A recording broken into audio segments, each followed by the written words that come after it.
The first thing Clara Hayes did every morning was cover the mirror, before she lit the stove, before she fed the chickens, before she opened the curtains in the little room above the boarding house.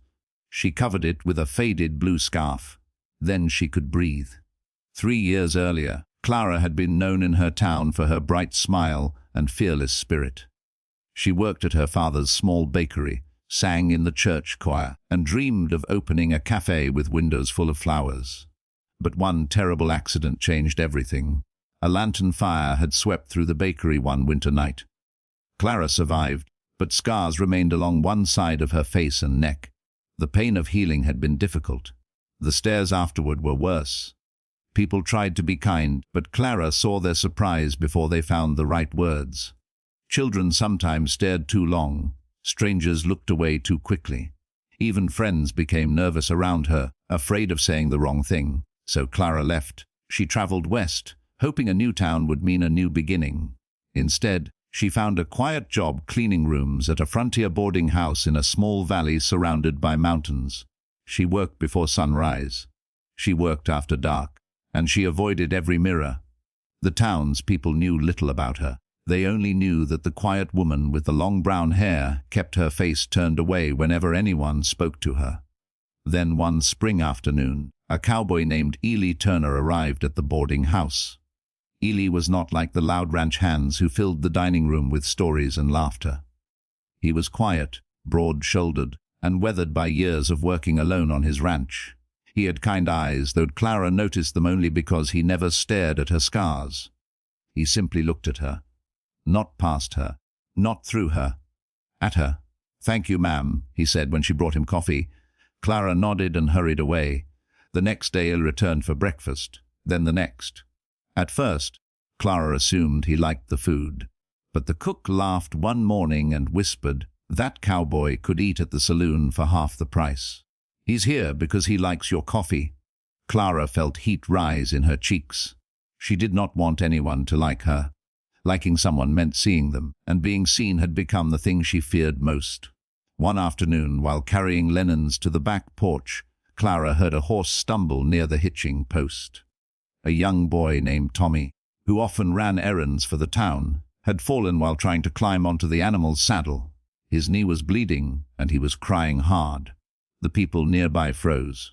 Clara did not. She rushed forward, knelt in the dust, and tore a strip from her apron to wrap around the boy's knee. "It's all right," she said softly. "You're safe." Tommy looked at her face for a long moment. Clara braced herself, but instead of looking away, he whispered, "You're brave." The words struck her harder than any cruel stare ever had.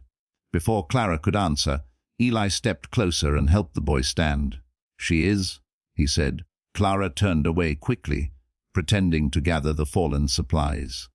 But that night, after everyone had gone to sleep, she stood in front of the covered mirror in her room. Her hand hovered over the blue scarf.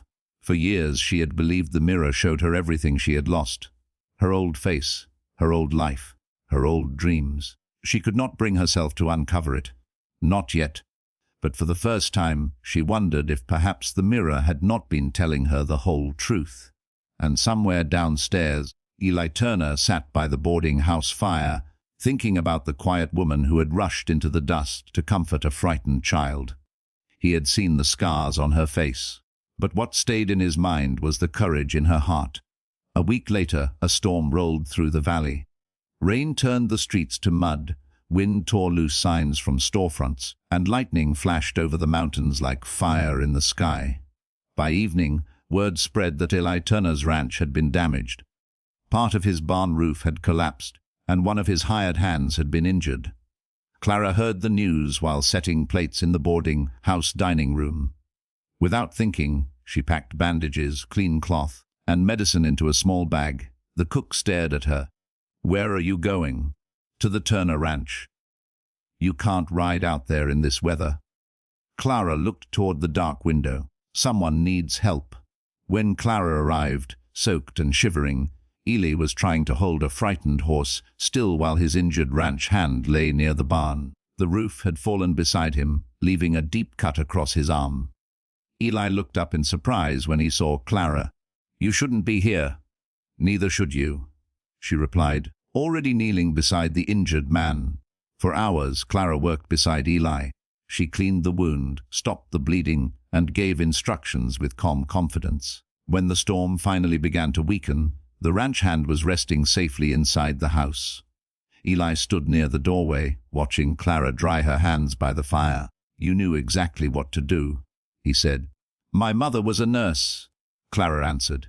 "She taught me when I was young. You should be proud of that." Clara looked down. "I used to be." Eli did not press her.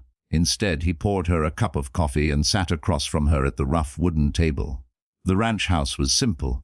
A fireplace, a small kitchen, a worn sofa, no fancy decorations, and no mirrors. Clara noticed immediately. "You don't have a looking glass," she said. Eli smiled faintly. "Never saw much use for one." Clara gave a quiet laugh before she could stop herself. It was the first time Eli had heard her laugh. "You don't care what you look like?" she asked. "I care if my boots work, my horse is fed, and the roof stays up," he said. "The rest seems less important." Clara's smile faded. "It isn't less important when people only see what's wrong with you." Eli's expression softened. "Is that what you think people see?" Clara's hands tightened around the cup. "It's what I know." For a long moment, rain tapped against the windows. Then Eli said, "I've known men with perfect faces who were cruel enough to make a room feel cold. I've known women with beautiful dresses who never lifted a hand to help anyone. And I've known you for only a little while, Clara, but you rode through a storm to save a stranger." He leaned forward slightly. "That's what I see." Clara could not answer. No one had ever spoken to her that way since the fire. Not with pity, not with false comfort, with truth. The next morning the storm cleared. Sunlight spread across the wet fields, and the mountains shone bright beyond the ranch fences. Clara prepared to leave, but Eli walked her to the porch. "You don't have to hide from everyone," he said. Clara looked away. "You make it sound easy." "I know it isn't." He paused. "But maybe you don't have to do it alone." Clara climbed into the wagon, holding the medicine bag close to her chest. As she rode back toward town, she thought about the empty walls in Eli's house.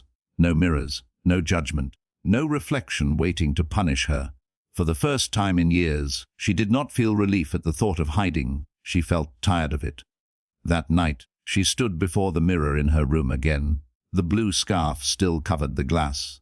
Clara reached for it, then stopped. She was not ready to see herself, but she was beginning to believe that one day she might be.